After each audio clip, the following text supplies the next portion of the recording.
Hey everybody, Ian here. So happy February 13th. Welcome to day 13 of the romcom adventure. 13 is actually my lucky number, so I'm excited for that. And the movie I reviewed today, watched and am reviewing today, was Sex and the City from 2008. But before I get any further into this, don't forget to like and share this video and subscribe to my channel if you have not already. Those are all very helpful to me. And before I get into the actual review and my thoughts on it, I'll just go through a quick run through of like the characters for those of you who haven't seen the movie or seen the show, excuse me. If you haven't seen either, I would recommend watching the show before you see the movie. But if you just take a quick look at the four main girls, you'll see that there's a brunette, a redhead, and two blondes. The brunette is named Charlotte, and she's probably the most modest member of the group. And by modest, I don't necessarily mean not full of herself, but just she never dresses particularly, sexually. She's very determined to get her, her fairy tale guy, fairy tale wedding, fairy tale house, fairy tale family. She's very much believing in the the hallmark version of love. And the redhead is named Miranda. She's very sarcastic. She's very witty and quick, but has a lot of defenses up. She's not very emotionally vulnerable. There's Samantha, who is, she's one of the blondes. She's the oldest of the group. I think she's about 10 years older than all of the others. And she's also the most sexual. She's very, very fiercely independent, has her own place, has her own stuff, buys her own things, and uses men as objects, which I see no problem with that. And then there is Carrie, who is just the worst. Now, the basic plot of this movie is that after being left at the altar by her main love interest from the series, Carrie, and the girls who were set to be her bridesmaids, they all go on their own journeys of personal self-discovery that are following up on the storyline of the series, the way that ended. And those storylines are just continued and explored more. My thoughts on this movie, my overall feeling on it was that it was fun. I just finished watching the show. I picked a random episode of season 3. I actually picked season 3, episode 13. I just started right there. It's on HBO Max, and then I just watched all the way through the end, and I finished the end of season 6, the series finale, within the last week. And I just started back over at season 1, and I'm gonna watch through season 3, episode 12. But so I've seen the way the show ends, and I think that first of all, I just thought it was really fun, and it was cool getting to see where those all the stories went, because the thing about Sex and the City, it's not a very episodic show in the way that if you watch an episode of The Simpsons or even Friends to an extent, or what else? Just like SpongeBob. Those are shows that all have their own. The storyline it starts and is finished in the course of the episode, and Friends is more serialized, but still it's one of those things where there's not a lot of carryover from the last episode into the next one. And Sex and the City is very much a developing storyline. What happens in this episode influences what happens in the next episode, which influences what happens in the next one, and the next one, and the next one. And so all of the stuff that happens can be traced back to, the beginning.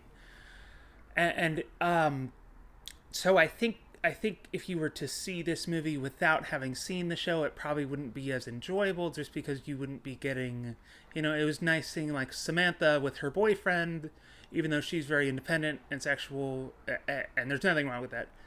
But she, in the end, she started dating a guy who was very good for her and good to her, and she was able to, let someone in a way that she hadn't been. But so it was, fun to see where those kind of things keep going. I won't say what happens. But yeah, I don't think this movie would have been as enjoyable had I not seen the show, especially had I not just seen the show. I'm noticing that I'm wearing all pink. I just felt like being fabulous because of how fabulous Sex and the City is. But, as fabulous as possible within, I just wanted to be able to throw stuff on. I didn't feel like going into like effort. But I'm noticing that it looks like I have these weird tiny eyes right here. Like, kind of like a panda, actually. But yeah, it looks like when I erase my eyebrows, it looks like I'm like surprised. These are like the little tiny whites of my eyes, and I have huge pupils. And I guess I just have a lot of eye makeup on. What if I took off my glasses and my eyes were just right here? But anyway, yeah, that light in front of me is bright. I guess that's the point of it. But so the writing of this movie, I keep wanting to say the writing of the show because I like the writing of the show. It's funny and it's clever. I felt like this movie, each episode is 30 minutes instead of the standard like 22 minutes. And it felt like this was like 4 or 5 episodes of the show that were just kind of connected. But it seemed like the segues, like the connecting, like the joints almost were kind of weak. And then they would get into the next episode and it would be solid. But then these kind of transitions, I don't know if that's the way they approached the writing, was writing 4 or 5 episodes and then trying to interconnect them. If that was the way they did it, I felt like they should have ironed out those, like I said, those connections, because sometimes they would just be a little choppy in terms of flow or flow of scenes or flow of dialogue, and just could have used some refinement. But for the most part, it was fun. The writing in the show always walked this very interesting line between like very cheesy and very clever. And so to someone who hadn't become familiar with the style of writing in the show and the way the characters converse with each other, the movie might have come off as just cheesy rather than cheesy and clever. And then at the same time, this movie I was noticing was significantly cornier than the show ever was, which could be corny at times, but cleverly and almost ironically corny. And this didn't, most of the time when it was corny in the movie, it didn't feel intentional in the way that it felt intentional in the show when they did it. But so yeah, this overall, it could have used some refinement. The acting was actually good. I said that I'm currently watching season 1. I started at 3 and then watched 3, 4, 5, 6, 1, 2. And by the end of the show, all of the actors, the 4 main girls, had gotten a lot better at acting than they were at the beginning. And the movie, I think, was made 3 or 4 years after the show, and so they were still much better than they had been in the beginning. And so going from the end all the way back to the beginning was kind of like, oh, whoa. First of all, they look so young, and they're not as settled into their characters as they are. But then so going from the end to the beginning to back to the end is like, oh, well, it was it's fun though. And they're good. Like I said, they're good in this. The directing was solid. It felt like an extension of the directing in the show, which had always been very well done. I like the directing in Sex and the City, and in the show Sex and the City. And it's similar to the writing. It felt like I keep looking at my eyes. I can't not see that. It looks so weird. It looks like there's some weird filter on my face. Oh my god. I just looked again, sorry. But yeah, this felt like an extension of the directing in the show, which was always fun and always clever, I felt like. And they always went into effort to make it interesting, and it felt like they still went to this effort to make it interesting. They would have these shots and these sequences that were like cleverly framed and would be particularly telling shots.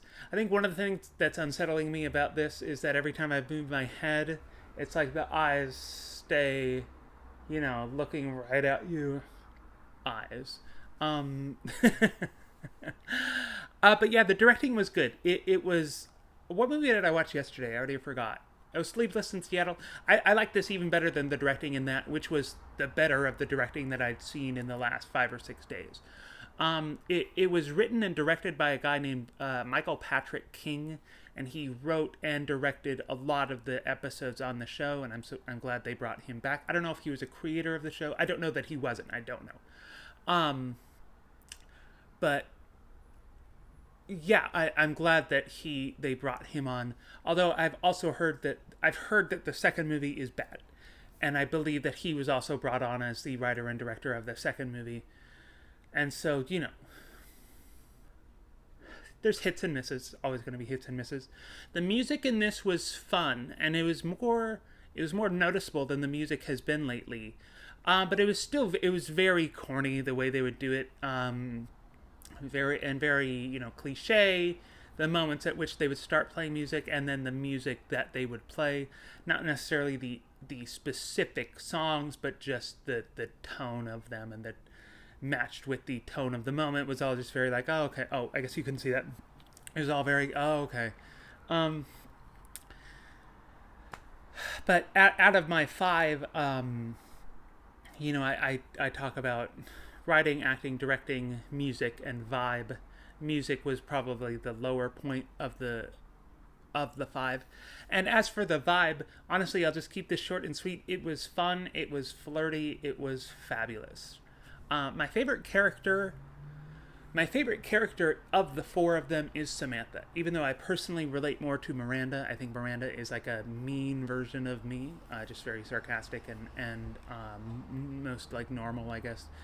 But my favorite character to watch, the one I always have the most fun with, is Samantha. I just love Samantha, and I guess she's kind of the classic character of the show. She definitely puts the sex in Sex and the City.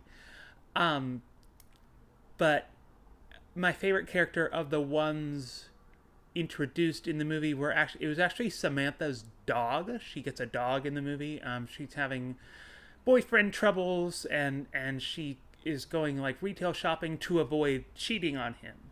And then she finds that there's someone who's selling puppies in a little basket on the street. And they're like, oh, do you want a puppy? And she's saying like, oh no, I don't think I should really get one, sorry. After she had been, looking at one and thinking about it, and she's getting up to walk away, and she notices this one dog that is just like going crazy, humping this like pillow, and she's like, that's the dog for me. Oh honey, that's the dog for me. She doesn't actually say that line, but if she were to say that is how she would have said it. My least favorite character that was introduced in the movie was Carrie's new haircut, and my least favorite of the 4 of them is Carrie. She's just the worst. My favorite scene was there's that one where Samantha's adopting the dog. That made me laugh so hard. She's never owned a pet in the show, and I wasn't expecting her to get a dog, but as soon as the audience saw that dog humping the pillow like crazy, and it humps everything throughout the whole rest of the movie because it's Samantha's dog, of course it does. But there's also a scene where they immediately after, because Carrie is left at the altar by Mr. Big, that's his name, that she calls him. And if you haven't seen the show, she does not call him Mr. Big because of that. Although I'm sure, based on him and his demeanor and the sex life that they seem to have, it would seem as though he probably is Mr. Big, but that's not why he's called Mr. Big. But he gets cold feet at the altar, and they're not able to get out of. They, meaning Carrie, is not able to get, like a refund or whatever on the honeymoon. And so the girls just go on the honeymoon. They're able to, book like 2 extra beds somewhere else in the resort, I guess. And the girls just go and have fun, kind of in the, I think they all come back before, even the halfway mark. But there's one scene in it where Charlotte gets kind of like food poisoning, and she like poops her pants. she like gets diarrhea in front of all the other girls, and it wasn't as iconic as the dress pooping scene in Bridesmaids, but it was still very funny and very like, oh, poor Charlotte. That shit, that's the worst slash funniest character that could have happened to. Charlotte is very prim and proper.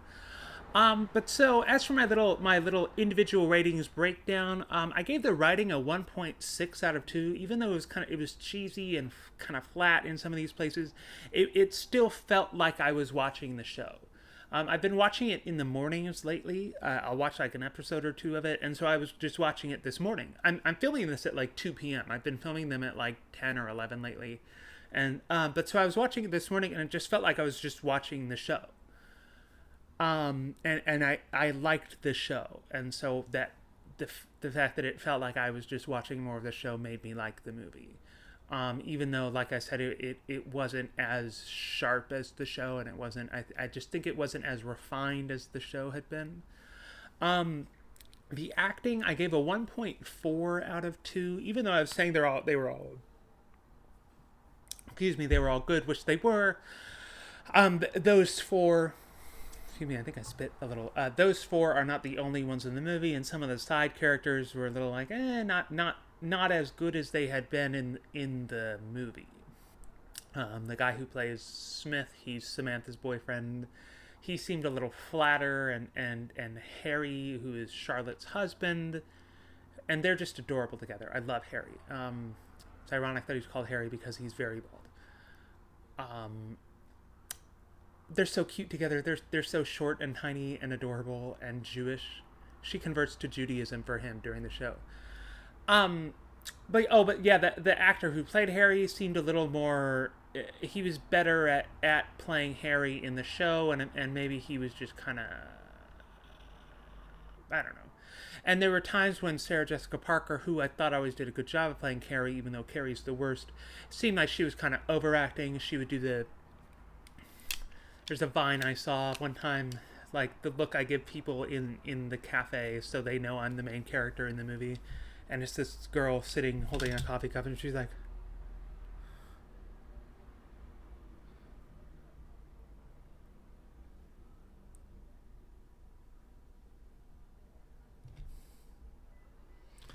and it was like that. It felt like it was just kind of, just some parts of Carrie were a little overacted. She would take too long of a turn to look around the room.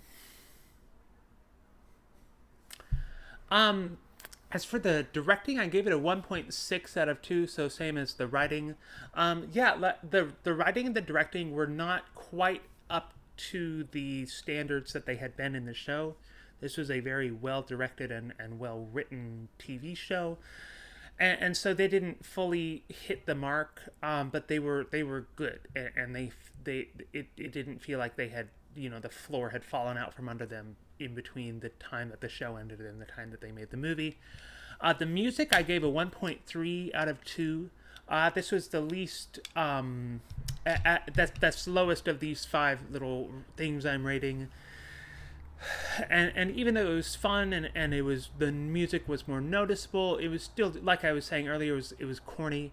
I liked the song. There's a song called All Dressed Up in Love, or All Dressed in Love. It's sung by Jennifer Hudson, who has a part in this movie. She plays Carrie's assistant. God help her. Jennifer Hudson, not Carrie. But it's... yeah, for the most part, the music was just kind of, it was fine. And as for the vibe, I gave it a 1.8 out of 2, just because I really liked it. I was prepared. I wasn't going in expecting to do this, but I was prepared to have to give it, I didn't think it would be particularly good, and it was just very fun. Having seen the show, this is a very fun movie, and if you have seen the show, I recommend this movie. Yeah, that's pretty much it, and it's been, okay. So I'll cut this off now. But thank you. Oh my gosh, the eyes again. If you watched this, thank you very much for watching. And I will see you tomorrow on Valentine's Day. Have a great rest of your February 13th. That's my lucky day. Well, my lucky number is 13. So the 13th of every month, I'm like, oh my God, it's the 13th. But yeah, have a good rest of your day / night. Bye. Thank you.